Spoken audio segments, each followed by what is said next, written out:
بسم اللہ الرحمن الرحیم۔ السلام علیکم۔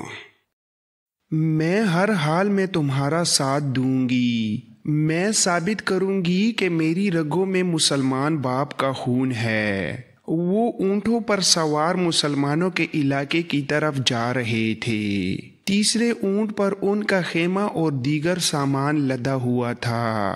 عاشی جو نیم اریاں رہتی تھی، سیاہ کپڑوں میں ملبوس اور اس کا چہرہ مستور تھا۔ دیکھنے والا کہہ نہیں سکتا تھا کہ یہ آبرو باختہ لڑکی صلیبیوں کا ایک خوبصورت تیر ہے۔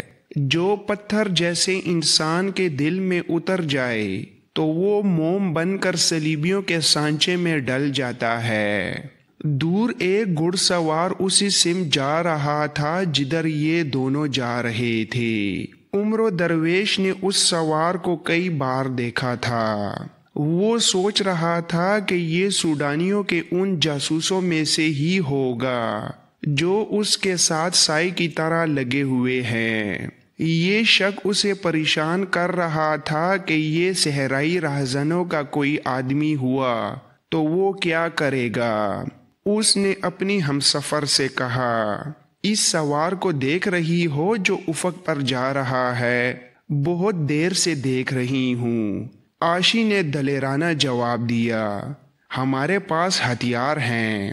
رات کو سوتے وقت ہم پر آ پڑے تو میں کچھ نہیں کہہ سکتی۔ دن کے وقت ہم ان کا مقابلہ کریں گے۔ تمہارے ساتھ میں ہی ایک دولت ہوں۔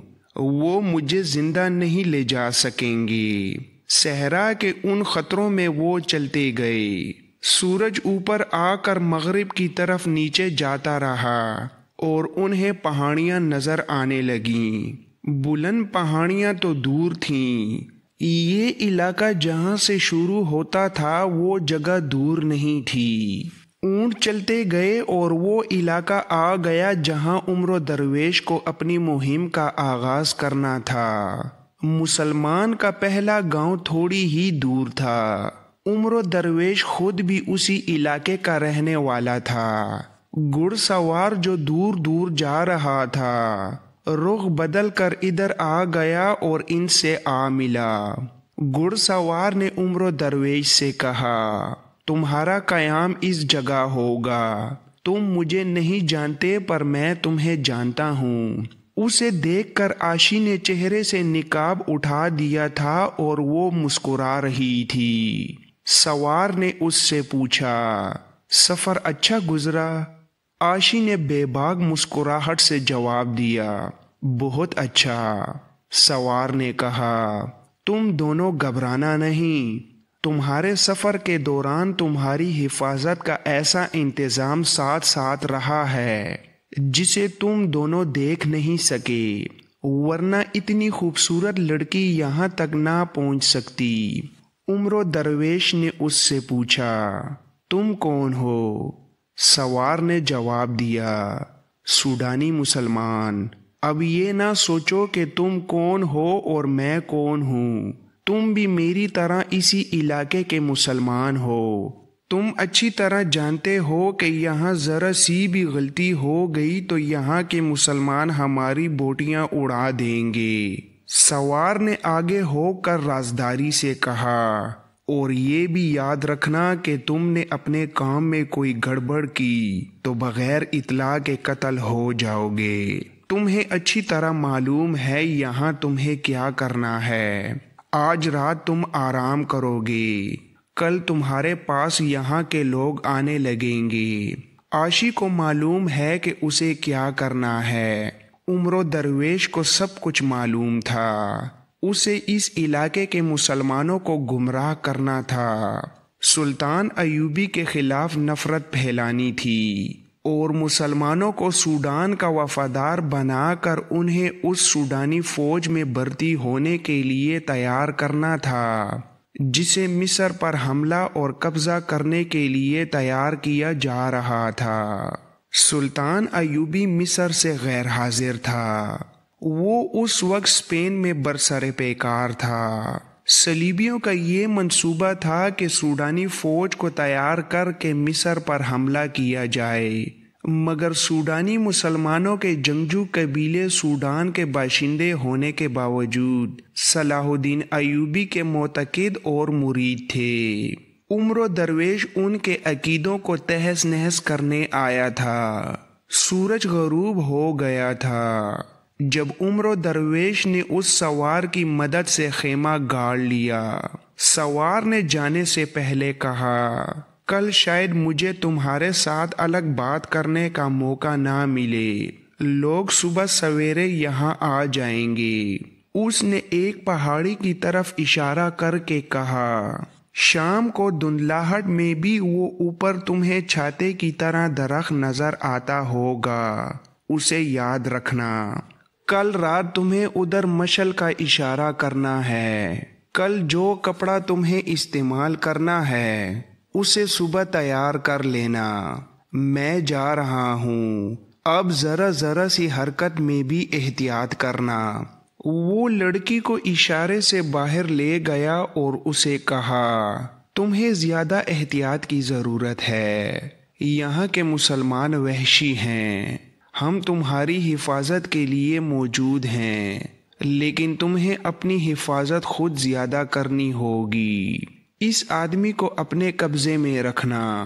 اس نے لڑکی کے شانوں پر بکھرے ہوئے بالوں کو چھیڑ کر اور ہونٹوں پر شیطانی مسکراہٹ لا کر کہا، ان حسین زنجیروں میں تو تم شیر کو بھی جکڑ سکتی ہو۔ عاشی نے طنزیہ کہا، تم بھی تو یہیں کے مسلمان ہو، تم وحشی نہیں ہو، تمہیں دیکھ کر کون وحشی نہیں ہو جاتا۔ اس نے کہا اور گھوڑے پر سوار ہو کر شام کے گہرے ہوتے اندھیرے میں غائب ہو گیا۔ یہ سوار ان مسلمانوں میں سے تھا جنہوں نے ایمان بیچ ڈالا تھا اور دشمن کے اس زمین دوز حملے کی قیادت کر رہا تھا جو سیدھے مسلمانوں کے عقیدے پر کیا جا رہا تھا۔ وہ اسی علاقے کے کسی گوشے کا رہنے والا تھا۔ کسی کو معلوم نہ تھا کہ وہ قوم کی آستین کا سانپ ہے۔ اس حملے میں وہ اکیلا نہیں تھا، یہ 8-10 مسلمانوں کا گروہ تھا۔ وہ گھوڑے پر سوار ایک گاؤں کی طرف چلا جا رہا تھا۔ راستے میں اسے ایک اور آدمی مل گیا، وہ اسی کی راہ دیکھ رہا تھا۔ اس نے سوار سے پوچھا، سب ٹھیک ہے؟ سوار نے جواب دیا، ہے تو سب ٹھیک، کسی بھی وقت معاملہ چوپٹ ہو سکتا ہے۔ اگر صلیبیوں نے مجھے پکے سبق پڑھائے ہیں تو میں کہہ سکتا ہوں کہ لڑکی کے تیور بدلے ہوئے لگتے ہیں۔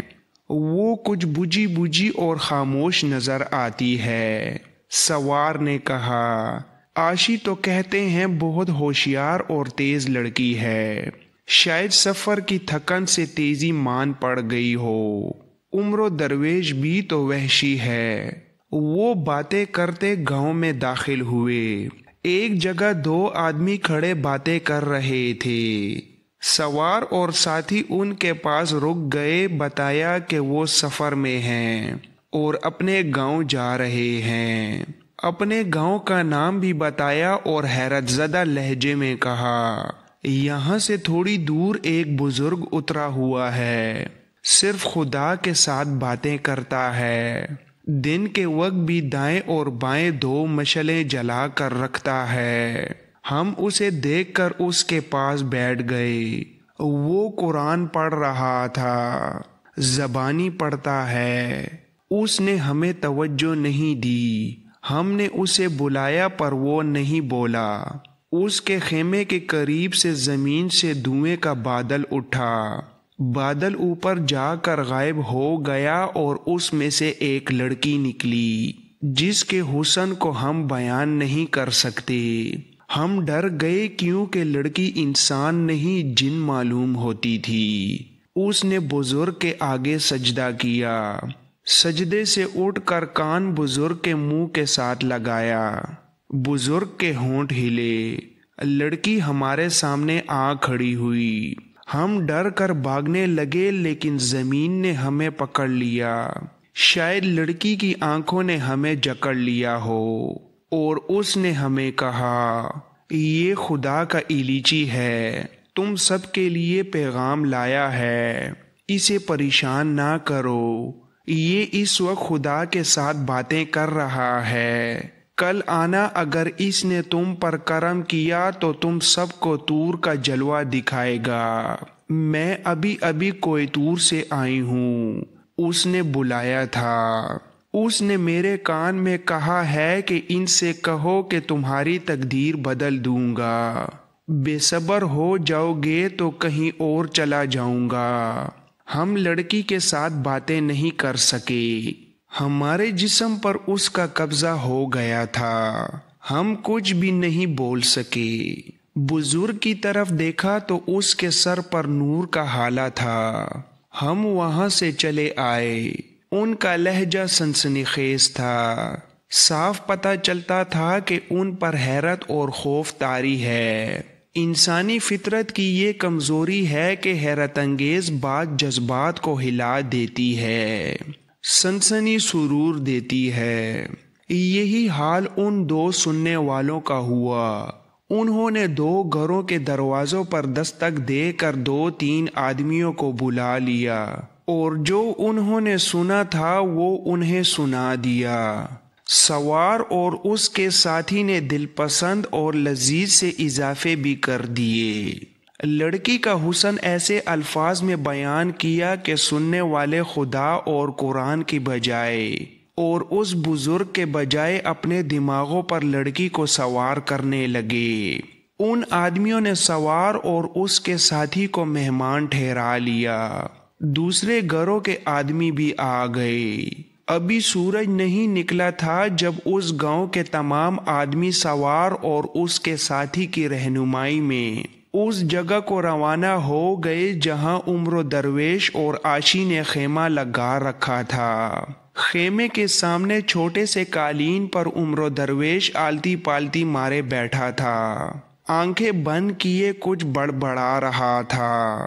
ایک ڈنڈا اس کے دائیں طرف اور ایک بائیں طرف زمین پر گڑا ہوا تھا، اس کے اوپر والے سروں پر تیل میں بھیگے ہوئے کپڑے لپٹے ہوئے تھے جو جل رہے تھے، یہ مشعلیں تھیں۔ جب گاؤں والے وہاں پہنچے تو عمر درویش سے 8-10 قدم دور 3 آدمی کھڑے تھے۔ گاؤں کے لوگ آئے تو ان تینوں کے پاس رک گئے۔ ان تینوں میں سے ایک نے کہا، میں آگے جا کر بزرگ سے بات کرتا ہوں۔ وہ 3-4 قدم آگے گیا تو یوں پیچھے کو پیٹھ کے بل گرا جیسے آگے سے اسے کسی نے دھکا دیا ہو۔ وہ اٹھ کر لوگوں میں جا کھڑا ہوا، خوف سے وہ کانپ رہا تھا۔ اس نے خوفزدہ آواز میں کہا، آگے نہ جانا، مجھے کسی نے آگے سے دھکا دیا ہے، یہ کوئی جن تھا جو مجھے نظر نہیں آیا۔ دوسرے دو نے کہا، ہم آگے جاتے ہیں، تم ڈر کر گر پڑے تھے۔ وہ دونوں اکٹھے آگے گئے۔ 3-4 قدم گئے تو دونوں پہلے آدمی کی طرف پیٹ کے بل گرے۔ وہ جلدی سے اٹھے۔ لوگ یہ دیکھ کر ڈر گئے۔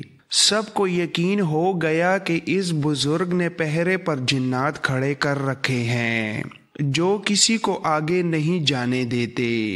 خیمے سے ایک لڑکی نکلی جو عاشی تھی۔ اس نے سیاہ ریشمی لباس پہن رکھا تھا، تھوڑی اور منہ باریک پردے میں تھے، آنکھیں ننگی تھیں، سر سیاہ کپڑے سے ڈھانپ رکھا تھا، بال شانوں سے ہوتے ہوئے سینے پر پڑے ہوئے تھے۔ وہ تھی تو مستور لیکن لباس ایسا تھا کہ نیم اریاں لگتی تھی۔ اس پہاڑی علاقے کے لوگوں نے اس قسم کی لڑکی پہلے کبھی نہیں دیکھی تھی۔ وہ اسے جنات میں سے سمجھ رہے تھے۔ اس کی چال بھی نرالی اور دلکش تھی۔ عاشی نے عمر درویش کے آگے سجدہ کیا اور سجدے سے اٹھ کر کان اس کے منہ کے ساتھ لگا دیا۔ اس کے ہونٹ ہلے تو عاشی اٹھ کھڑی ہوئی۔ عاشی نے لوگوں سے کہا، تم لوگ وہیں کھڑے رہو، کوئی آدمی آگے آنے کی جرت نہ کرے۔ خدا کے ایلیچی نے پوچھا ہے کہ تم یہاں کیوں آئے ہو؟